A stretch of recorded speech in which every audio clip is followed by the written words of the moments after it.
তোমাদের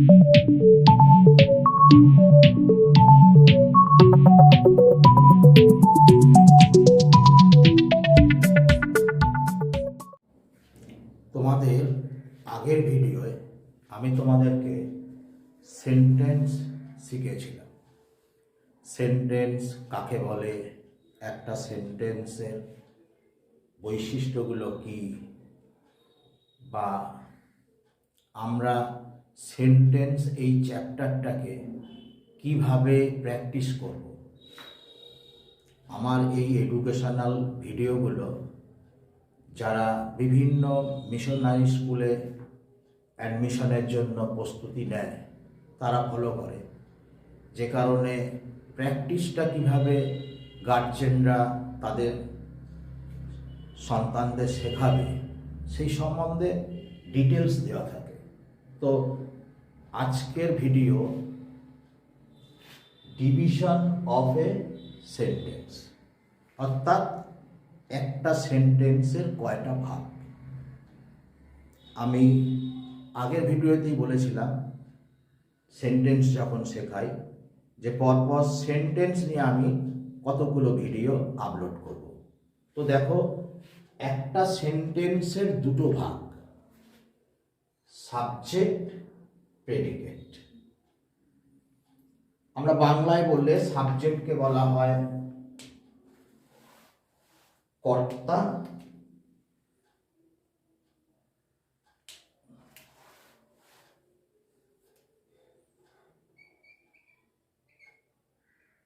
আর প্রেডিকেটকে বলা হয় বিধেয়। যাই হোক, আমরা এতটা বাংলাটাকেও মনে রাখি না, তবু জেনে রাখা ভালো। অর্থাৎ একটা সেন্টেন্সকে আমরা দুভাগে ভাগ করি, অর্থাৎ একটা সেন্টেন্সের দুটো পার্ট, একটা পার্ট হচ্ছে সাবজেক্ট আর একটা পার্ট হচ্ছে predicate. The person, thing, animal or place about which something is said is called the subject of the sentence. অর্থাৎ কোনো ব্যক্তি বা বস্তু বা প্রাণী বা স্থান সম্বন্ধে, মানে যার সম্বন্ধে কোনো একটা সেন্টেন্সে বলা হয় সেটা হচ্ছে সাবজেক্ট। যেমন ধরো, আমি এই সেন্টেন্সগুলো একটু দেখি। Shubho, the building, the cow, the Kolkata, এদের সম্বন্ধে বলেছি, অর্থাৎ এরা হচ্ছে সাবজেক্ট। আর কি, what is said about the subject is called the predicate. Subject সম্বন্ধে যা কিছু বলা হয় সেটা হচ্ছে প্রেডিকেট। আবার দেখো, আবার আসি, শুভ ইজ এ গুড স্টুডেন্ট, এটা একটা সেন্টেন্স। কারণ সেন্টেন্সের বৈশিষ্ট্য বা সেন্টেন্স কাকে বলে সেই চ্যাপ্টারে তোমরা ডিটেলস এটা জেনেছো। তা শুভ সম্বন্ধে কার সম্বন্ধে বলছি? শুভ সম্বন্ধে, শুভ ব্যক্তি, পার্সন, তার সম্বন্ধে কি বলছি না, ইজ এ গুড স্টুডেন্ট।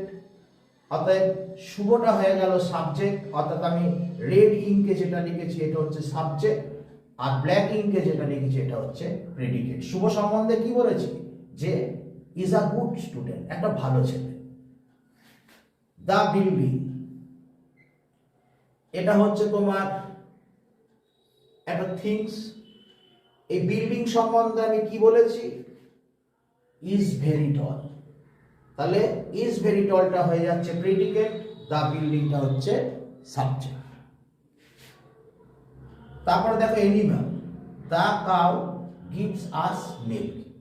এই এনিম্যাল দ্য কাউ সম্বন্ধে কি বলেছি না, গিভস আস মিল্ক। তাহলে গিভস আস মিল্ক এই পার্টটা হয়ে যাচ্ছে তোমার predicate part, are the cow এটা হয়ে যাচ্ছে subject. Kolkata is a big city, এখানে দেখো প্লেস, কলকাতার প্লেস, কলকাতা সম্পর্কে কি বলেছি? Is a big city. তা এই যে বিগ সিটি এটা হচ্ছে প্রেডিকেট। আর খুব শর্টে যদি বলা হয় the subject is doer of the action, অর্থাৎ ভার্ব যে কাজটা করে, যে করে সে হচ্ছে সাবজেক্ট। আরো একটা মনে রেখে দেবে যে আমরা যদি ভার্বকে হু, হুইচ ইত্যাদি দিয়ে প্রশ্ন করে যে উত্তরগুলো পাই সেগুলো হচ্ছে subject. Headmaster hoisted the flag, who hoisted, answer আসছে হেডমাস্টার, এটা হচ্ছে subject. The sun gives us light, which আমরা যদি হুইচ দিয়ে প্রশ্ন কি পাবো, দা সান। তাই এরকম আরো অনেক কিছু দিয়ে প্রশ্ন করা যায়। তো যাই হোক, আমরা যারা বিগিনার্স লেভেলের স্টুডেন্ট আমরা এইটুকুই শিখি। এবার আমি একটু আগেই বললাম যে আমার এই ভিডিওগুলোতে অনেকে যারা বিভিন্ন একটু ভালো প্রতিষ্ঠানে অ্যাডমিশন হতে চায় তারা আমার এই ভিডিওগুলো ফলো করে, সেই কারণে জাস্ট একটু বলে দিলাম আর হবে না, ইন ডিটেলসে আমি এবার সাবজেক্ট প্রেডিকেটটাকে শেখাচ্ছি। দেখো অনেকেই দেখবে বলে দেয় যে সাবজেক্ট ভার্বের আগেরটাকে সাবজেক্ট বলা হয়, তাহলে এখানে ইজ তার আগে রয়েছে শুরু, অতএব এটা সাবজেক্ট। এখানেও ইজ ভার্ব, তার আগে রয়েছে দা বিল্ডিং, গিভস তার আগে রয়েছে দা কাউ, বা ইজ তার আগে রয়েছে কলকাতা। এটা ঠিক যে ভার্বের আগে সাবজেক্ট থাকে, কিন্তু মনে রাখবে এটা কিন্তু শুধু অ্যাসার্টিভ সেন্টেন্স। আমরা যদি আবার অন্য সেন্টেন্সগুলো অ্যানালিসিস করে দেখব কোনো সেন্টেন্সে হয়তো সাবজেক্টই নেই, উজ্জ আছে। আবার কোথাও হয়তো দেখাবে, আমি এখানে বলছি ভার্বের আগে সাবজেক্ট, আমি তোমাকে দেখিয়ে দেবো ভার্বের পরেও সাবজেক্ট রয়েছে। দেখো একটু বলছি, ধরো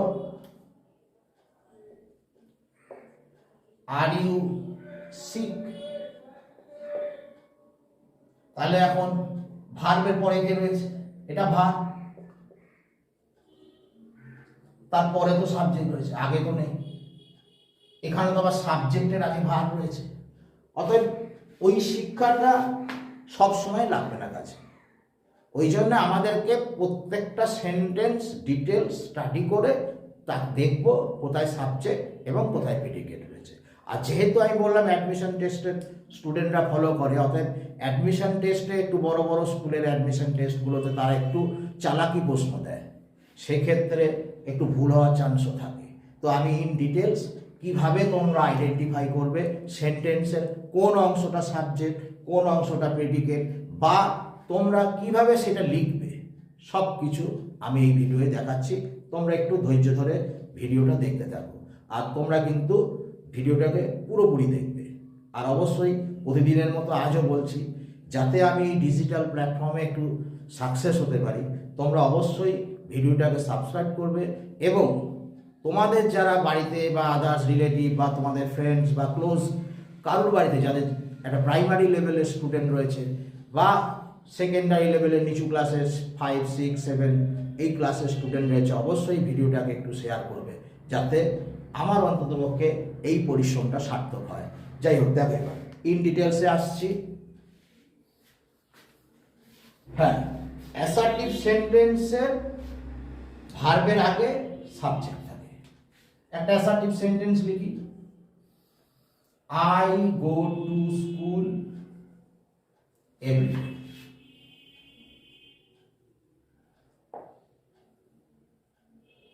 এখানে ভার্ব কোনটা, গো, তার আগে কি রয়েছে, আই, আই সাবজেক্ট। অর্থাৎ অ্যাসার্টিভ সেন্টেন্সে ভার্বের আগে সাবজেক্ট থাকে, ভার্ব থেকে শুরু করে বাকি পোরশন পুরোটাই predicate. Ramu drives a car, ড্রাইভসটা ভার্ব, এখান থেকে শুরু করে যতদূর যাবে সেটা হচ্ছে প্রেডিকেট পার্ট, বাকি রামুটা সাবজেক্ট। কারণ ড্রাইভ, এই ড্রাইভের ডুয়ারকে, এই ড্রাইভের ডুয়ার হচ্ছে, ড্রাইভ একটা অ্যাকশন, তার ডুয়ার রামু, অতএব রামু সাবজেক্ট। তোমরা হয়তো একটা প্রশ্ন করবে, স্যার আপনি কি সুন্দর বলে দিচ্ছেন অ্যাসার্টিভ, ইম্পারেটিভ, ইম্পারেটিভ উজ্জ থাকে। তো স্যার আমরা তো এই ডিটেলসটা জানি না, কোনটা অ্যাসার্টিভ কোনটা ইম্পারেটিভ। চিন্তার কিছু নেই, আমার ক্লাসিফিকেশন অফ সেন্টেন্স নিয়েও একটা এডুকেশনাল ভিডিও আছে, তোমরা সেগুলো ফলো করো, সেখান থেকে তোমরা ক্লাসিফিকেশন অফ সেন্টেন্সের ডিটেলস পেয়ে যাবে। এবার দেখো ইম্পারেটিভ সেন্টেন্স।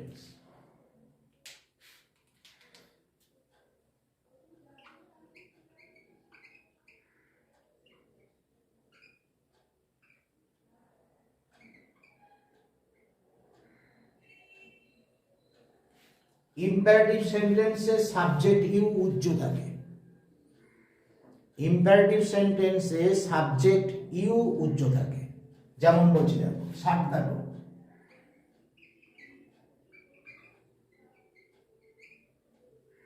এই যে শাট দ্য ডোর, এখানে দেখো এই পুরোটাই হচ্ছে প্রেডিকেট, কারণ এটা একটা ইম্পারেটিভ সেন্টেন্স। কিভাবে লিখবো? এটাকে যখন সাবজেক্টের জায়গায় লিখবো, ইউ ব্র্যাকেটে লিখে দেবো ইমপ্লাইড, IMPLIED। অনেকে লেখে অমিটেড, অমিটেড লিখবে না। অনেকে লেখে অমিটেড, অমিটেডটা লিখবে না, কারণ অনেক টিচার আছে যারা এই অমিটেড লেখাটাকে পছন্দ করে না। তাহলে কি লিখবে? ইউ লিখে ইমপ্লাইড লিখবে, আর প্রেডিকেট লিখে পুরোটা লিখে দেবে শাট দ্য ডোর।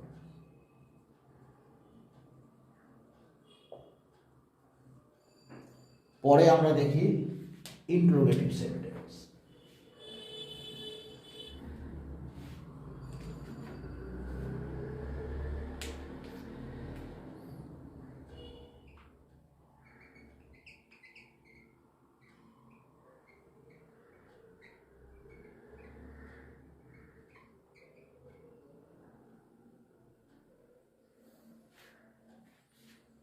ইন্টারোগেটিভ সেন্টেন্স দু ধরনের হয়, একটা হচ্ছে ইয়েস নো কোশ্চেন, আর একটা হচ্ছে WH কোশ্চেন। কোশ্চেন দু ধরনের, একটা ইয়েস নো কোশ্চেন, একটা হচ্ছে WH কোশ্চেন। তো ইয়েস নো কোশ্চেনের ক্ষেত্রে কিন্তু ভার্বের পরে সাবজেক্ট থাকবে। দেখো একটু,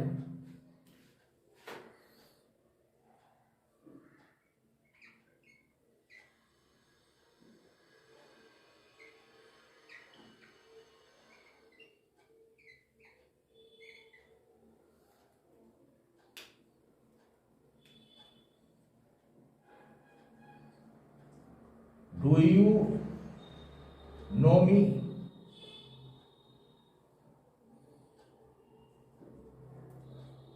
Are you interested? Are you well? বা are you fine? এখানে সাবজেক্ট কোনটা? সাবজেক্ট হচ্ছে ইউ, কারণ আমরা কথাগুলো ইউ সম্বন্ধে বলছি। তাহলে এখানে দেখো ভার্ব, ডু ভার্বের পরে রয়েছে, হ্যাঁ নোটাও ভার্ব, এখানেও বলছি দেখো। এরকম ক্ষেত্রে অক্সিলিয়ারি ভার্বের পরে সাবজেক্ট থাকবে। এখানে দেখো আর ইউ, আরটা হচ্ছে ভার্ব। এরকম ভার্বের এখানে কিন্তু আরটা আবার প্রিন্সিপাল ভার্ব, এখানে আবার ভার্বের পরে, অর্থাৎ মোটামুটি আমরা ইন্টারোগেটিভ সেন্টেন্সে যেগুলো ইয়েস নো কোশ্চেন সেগুলোতে আমরা ভার্বের পরে সাবজেক্টকে দেখতে পাবো। এবার হচ্ছে কিভাবে লিখবে, তোমাকে হয়তো একটা সেন্টেন্স দিয়ে দিল, আর ইউ ফাইন, একদম তুমি একটা ইয়ে করে দেবে সাবজেক্ট প্রেডিকেট, এখানে কি করবে, এখানে লিখবে you,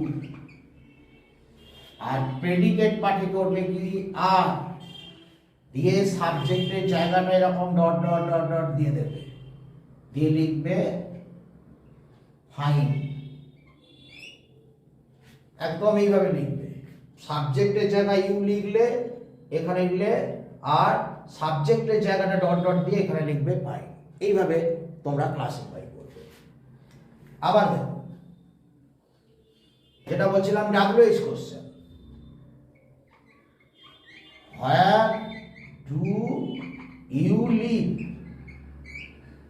where do you live, subject কিন্তু ইউ, এখানে দেখো অক্সিলারি ভার্বের পরে আছে, অর্থাৎ ডাব্লিউএইচ কোশ্চেনের ক্ষেত্রে ডাব্লিউএইচ ওয়ার্ড হবে, তারপরে অক্সিলারি ভার্বের পরে সাবজেক্ট থাকে জেনারেলি। আর কিভাবে লিখবো না, ওই যেরকম বললাম, তুমি এরকম একটা ভাগ করে নিলে, সাবজেক্ট প্রেডিকেট, সাবজেক্টের জায়গায় লিখে দেবে ইউ, আর প্রেডিকেটের জায়গায় লিখবে where do dot dot dot dot দিয়ে লিখবে।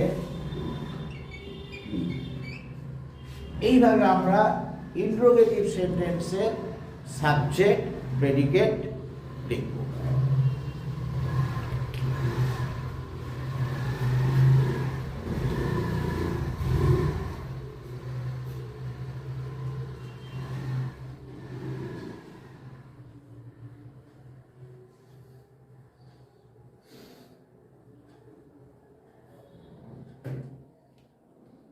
এবার আসছে অপটেটিভ সেন্টেন্স।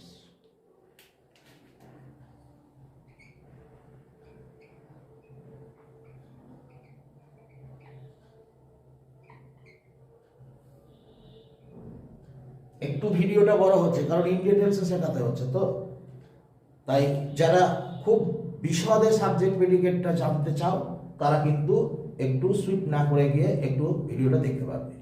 একটু দেখো optative sentence, May God bless you, বা ধরো May you live long,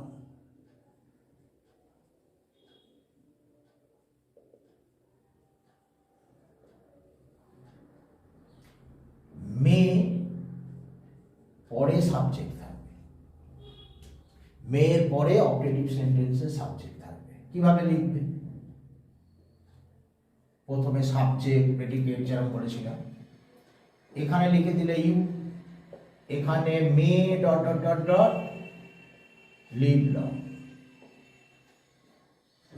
বা এটাও দেখো wish you a happy journey, এটাও কিন্তু এক ধরনের, এটাও কিন্তু একটা অপটেটিভ সেন্টেন্স। এখানে কিন্তু আবার মে নেই, এখানে দেওয়া আছে উইশ, এটাও এইভাবে লিখবে। প্রথমে লিখলে ইউ, আর প্রেডিকেটের জায়গায় লিখলে উইশ ডট ডট দিয়ে এ হ্যাপি লাইফ। এরপরে আমি শেখাচ্ছি তোমাদের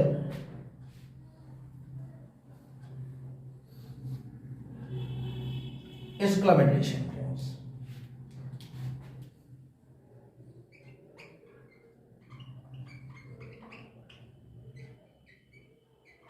দেখো, alas,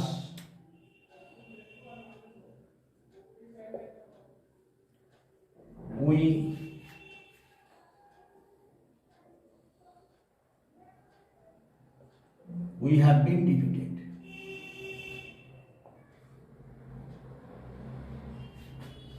তো কি করবে এখানে? জেনারেলি এক্সক্লামেটরি সেন্টেন্স মানে হচ্ছে এখানে একটা ইন্টারজেকশন থাকে, তারপরে এই ধরনের সেন্টেন্স কিন্তু অ্যাসার্টিভ। অর্থাৎ অ্যাসার্টিভে আমরা যেভাবে সাবজেক্ট প্রেডিকেট করি সেভাবেই করবো, অর্থাৎ হ্যাভ ভার্বের আগে উইটা হচ্ছে সাবজেক্ট। আর লিখবো কিভাবে? সাবজেক্টের জায়গায় উই লিখবো, আর প্রেডিকেটের জায়গায় alas dot dot dot have been defeated। Clear? বা হয়তো তুমি বলবে what a lovely bird,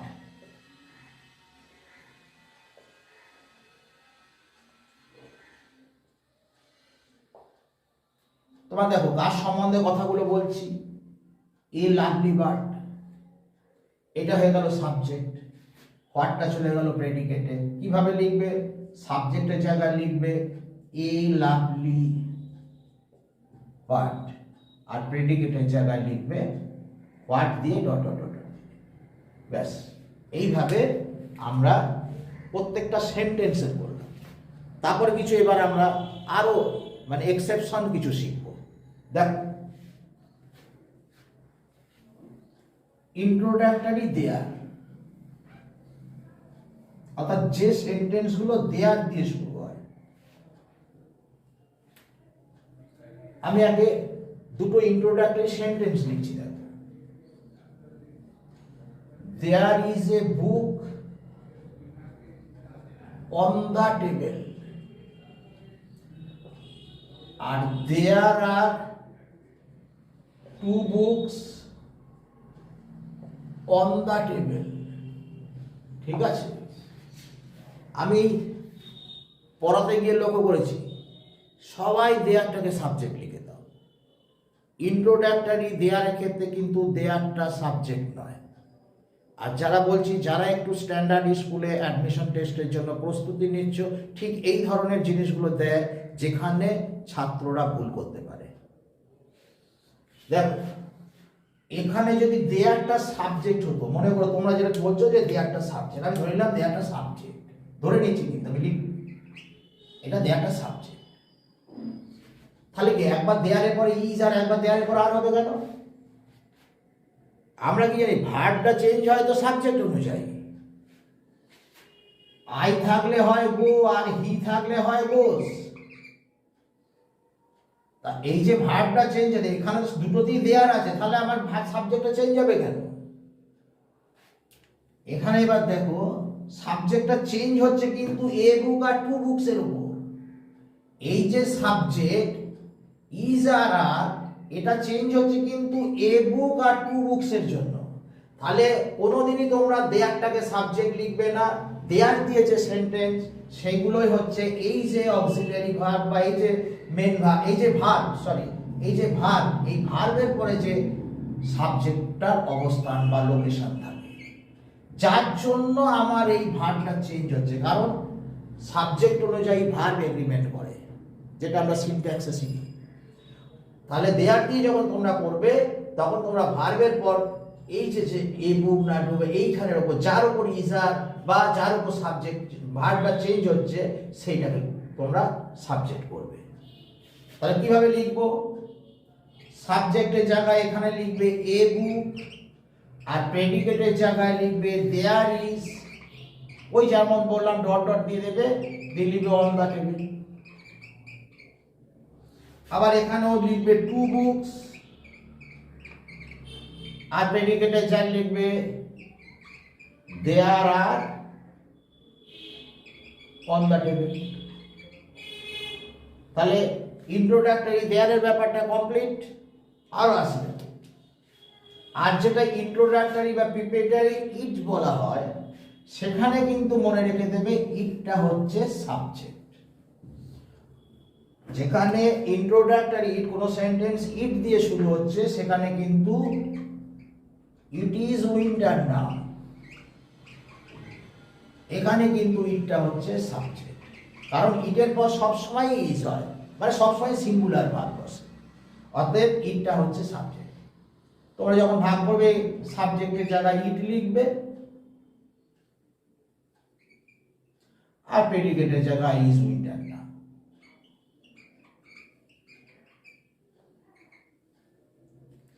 ঠিক আছে, আর কিছু এক্সেপশন যেগুলো বলছিলাম, দেখো ধরো on Sunday we visit the temple on Sundays। রবিবারে আমরা মন্দিরে যাই। এরকম অনেকেই আছে দেখেছি, কি করে প্রথমেরটায় দাগ দিয়ে সানডে দাগ দিয়ে, এরকম মানে ফুলিশলি দাগ দেবে না, সেন্টেন্সটাকে স্টাডি হবে, সেন্টেন্সটাকে নিয়ে অ্যানালিসিস হবে, আমরা দেখবো কোথায় সাবজেক্ট আছে, তারপরে আমরা যেন কেয়ারফুলি করি, তাহলে আমাদের কিন্তু অ্যান্সারটা সঠিক হবে। এখানে হচ্ছে কাজের সম্বন্ধে কথা বলা হচ্ছে, উই হচ্ছে সাবজেক্ট। ওই যেরকম বললাম, তোমরা যখন লিখবে সাবজেক্টের জায়গায় উই লিখবে, প্রেডিকেটের জায়গায় লিখবে on Sunday dot dot dot, with সাবজেক্টের জায়গায় ডট দিয়ে দিলে ভিজিট দ্য টেম্পল।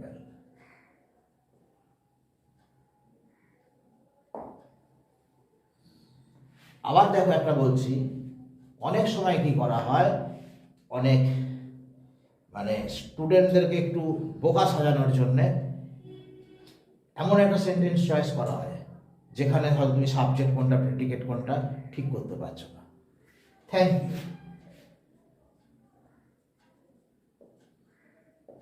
এরকম একটা সেন্টেন্স দিতে হবে, তোমার দেখে মনে হচ্ছে এটা হয়তো একটা ইম্পারেটিভ সেন্টেন্স বা যাই হোক, থ্যাংক ইউ। তুমি কি লিখবে, তুমি লিখে দেবে ইউ দিয়ে লিখবে ইমপ্লয়েড, আর এখানে লিখবে থ্যাংক ইউ। তাহলে ইউকে থ্যাংক জানাচ্ছে নাকি? এটা কিন্তু ভুল, এটা কিন্তু ঠিক নেই, এটা তোমাকে ভুল করার জন্য দেওয়া হয়েছে। এক্ষেত্রে আমরা কি করবো, এখানে একটু আইডিয়া করতে হবে। এখানে সাবজেক্টের জায়গায় হবে আই, দিয়ে লিখবে আই লিখে লিখবে ইমপ্লয়েড, আর থ্যাংক ইউ এটা পুরোটাই হচ্ছে প্রেডিকেট। যাই হোক, সাবজেক্ট এবং প্রেডিকেট নিয়ে তোমাদের যতটা পারলাম বুঝিয়ে দিলাম। যদি তোমাদের আরও কিছু কোয়ারি থাকে অবশ্যই তোমরা কমেন্ট বক্সে লিখবে, এবং তোমাদের কোন জায়গাটায় অসুবিধা হচ্ছে সেটা জানালে আমি অবশ্যই তোমাদের সেই কোনো ভিডিওর মাধ্যমে সেই ডাউটটাকে ক্লিয়ার করার চেষ্টা করব। ধন্যবাদ আমার এই ভিডিওটা পুরোটা দেখার জন্য। আর ভিডিওর শেষে আরও একবার বলছি, যাদের তোমাদের মধ্যে যাদের মানে বা রিলেটিভদের মধ্যে এই লোয়ার মানে নার্সারি বা প্রাইমারি বা আপার প্রাইমারি স্টুডেন্ট রয়েছে, তাদেরকে অবশ্যই আমার এই ভিডিওটা শেয়ার করো, যাতে অন্ততপক্ষে তারা ইংলিশ ল্যাঙ্গুয়েজটা একটু ভালোভাবে শিখতে পারে। ধন্যবাদ।